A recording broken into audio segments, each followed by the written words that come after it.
par la Belgique. Et on se demande bien pourquoi, mais évidemment ceci ne nous regarde pas. Donc en gros, leur indépendance, elle a duré max 48 heures. Lumumba, qui n'était pas trop d'accord sur ce qui se passe au Congo, a demandé à la Belgique et à d'autres pays d'arrêter de voler leurs richesses. Et devinez quoi? Il a été tué. Mais ça, on commence à avoir l'habitude. Et l'officier qui a fait ça, il a gardé les dents de Lumumba dans son jardin, histoire de garder des preuves pour dire c'est moi qui l'ai fait. Ensuite, il y a eu Mobutu, et ensuite, il y a Kabila père, qui, entre parenthèses, lui aussi s'est fait tuer dans des circonstances. Voilà, on a rien vu. On ne voit rien, on sait pas. Et là, il se passe un truc de dingue. T'as le politique belge Louis Michel qui travaille pour l'Europe, qui vient au Congo et qui dit, vu que Kabila père est mort, on va donner le pouvoir logiquement à son fils, alors qu'il y avait un vice-président. Et ça a été justifié en disant que, vu qu'il y a des conflits, voilà, on va mettre son fils en attendant d'avoir des élections. Ça a duré 5 ans. Ça fait quand même beaucoup la période de transition. Et aujourd'hui, ça fait 16 ans qu'il est président. Et là, il est en train de vouloir changer la constitution, histoire de rester encore 2-3 siècles. Je sais pas si vous êtes au courant, mais il y a quelques années, il y avait un zoo de Congolais à Bruxelles. Et quand je te dis zoo de Congolais, je te parle pas d'animaux venant du Congo, mais bien d'un zoo humain de Congolais, où des familles belges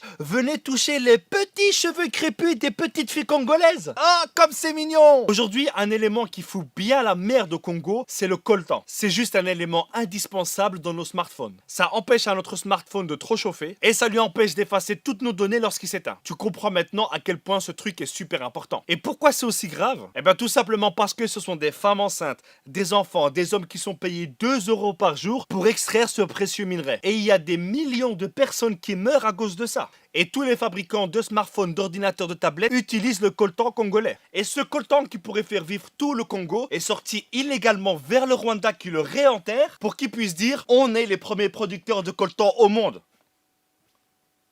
Quoi?